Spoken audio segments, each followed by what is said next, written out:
renforcer les solidarités de voisinage.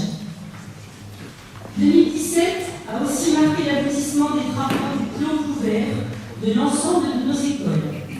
Étape majeure de notre engagement dans la rénovation énergétique des bâtiments publics.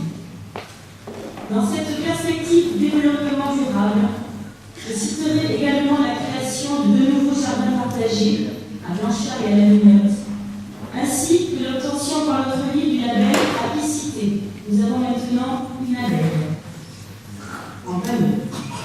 Ce label est une belle reconnaissance apportée à nos efforts pour supprimer les produits phytosanitaires de l'entretien des espaces verts, installer des ruches et sensibiliser nos enfants à la problématique du développement durable. En tant que premier adjoint de la ville, je suis fier de m'exprimer au nom de mes collègues et de vous adresser tous ces mots.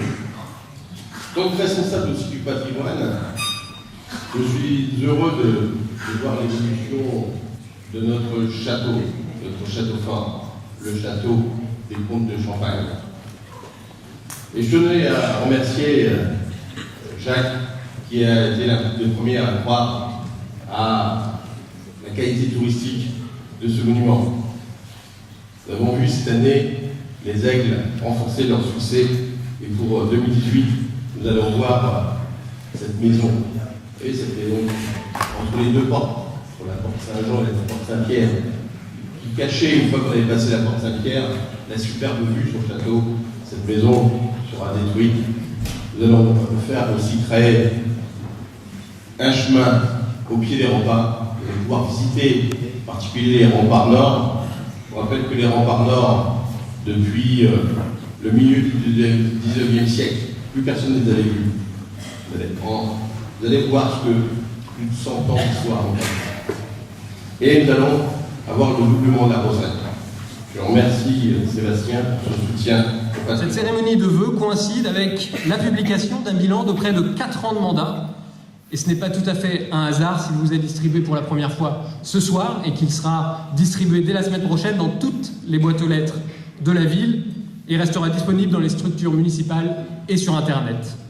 Sur 330 engagements de campagne, 265 ont déjà été finalisés, soit plus des 2 tiers. Grâce à Jacques Krabal sur la première partie de mandat, grâce à toute l'équipe municipale, grâce à l'ensemble des agents municipaux de la ville de Château-Thierry, nous sommes dans les temps et nous tenons nos engagements. Ce bilan est accompagné d'un résumé des feuilles de route pour les 3 prochaines années. Elles sont le résultat d'une consultation citoyenne que nous avons menée entre septembre et novembre. Et nous remercions particulièrement tous ceux qui ont répondu au questionnaire ou qui ont participé aux ateliers de concertation. Ces 22 feuilles de route, ces 66 objectifs, ces 256 actions sont en adéquation avec les propositions de notre programme validé par les Castels en 2014. Elles pourront naturellement s'adapter à la marge selon les opportunités. Elles donnent aussi de la visibilité à notre action, tant auprès des Castels que des agents municipaux, mais aussi auprès de tous nos partenaires, et ils sont nombreux ce soir, l'État, la région, le département, le PETR, l'agglomération. Et l'objectif est naturellement que tous ensemble, nous allions dans la même direction. Nous devons faire preuve de solidarité. À vrai dire, plus notre monde sera mondialisé, plus la puissance publique devra intervenir pour réduire les inégalités. Ainsi, les missions du CCAS, pilotées par Sylvie Lefebvre, seront renforcées en adaptant nos moyens à l'expression de nouveaux besoins. Ces actions viennent en complément de celles de l'agglomération sur lesquelles on sait Jean-François Boucleux très impliqué.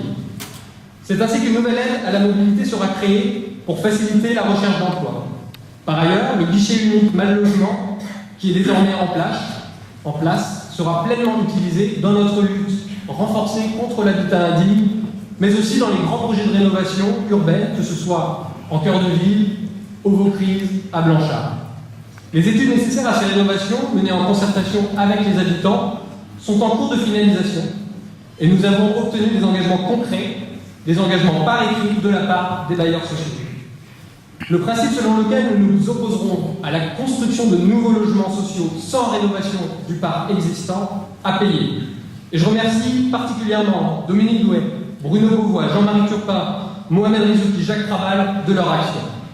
Pour contrebalancer nos vies de plus en plus stressantes, qui ne savent plus s'arrêter du fait d'Internet, des courriels, des réseaux sociaux. Nous sommes tous, du moins pour les plus chanceux, devenus de grands consommateurs de loisirs. Or, tout le monde ne peut pas se rendre dans de grandes villes pour assister à des spectacles ou à des animations. Notre ville doit offrir un large spectre de loisirs, et c'est la mission confiée à Frédéric Jackson, nouvel adjoint sur une nouvelle délégation consacrée à la dynamisation des grands événements et aux salles de spectacle.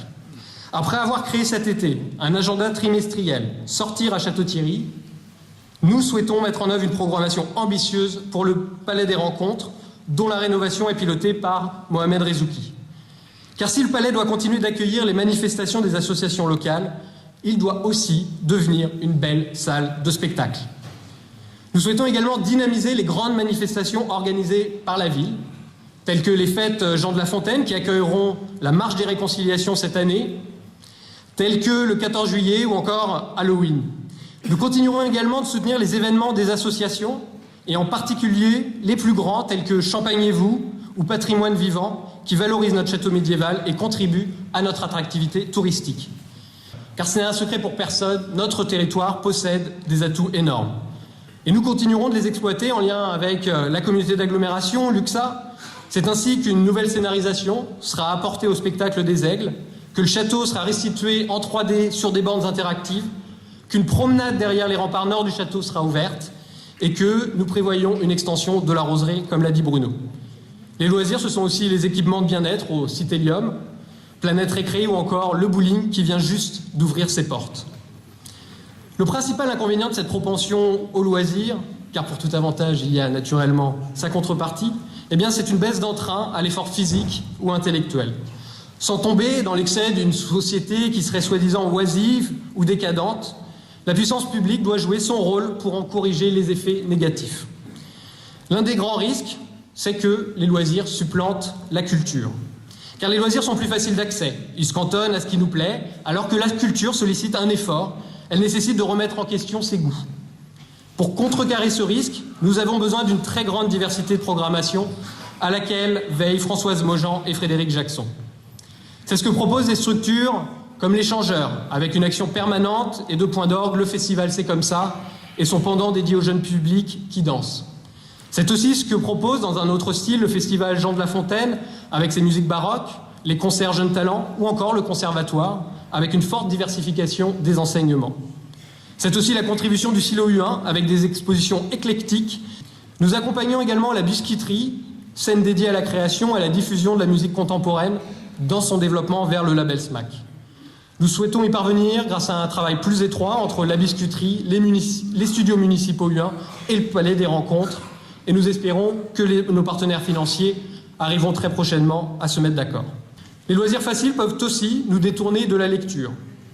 La lecture, c'est un peu comme la première tasse de café que l'on a bu ou la première cigarette que l'on a fumée. Au début, c'est pas forcément naturel, c'est un petit peu amer, mais quand on commence à en prendre le goût, c'est fabuleux. À ceci près que la lecture, elle, est excellente pour la santé. Et c'est pourquoi nous souhaitons développer plus encore le goût de la lecture dans notre ville. La gratuité des emprunts à la médiathèque bénéficie à tous les casteltodoriciens depuis ce 1er janvier, et c'est une première étape.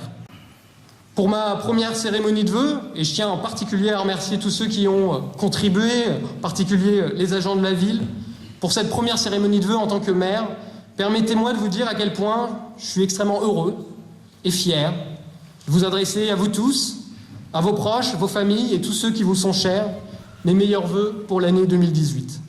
Je vous le souhaite en mon nom et au nom de l'ensemble du conseil municipal. Collectivement, je nous souhaite le meilleur pour notre ville, pour son développement, son avenir. Je nous souhaite de continuer de la construire ensemble, en sachant nous rassembler.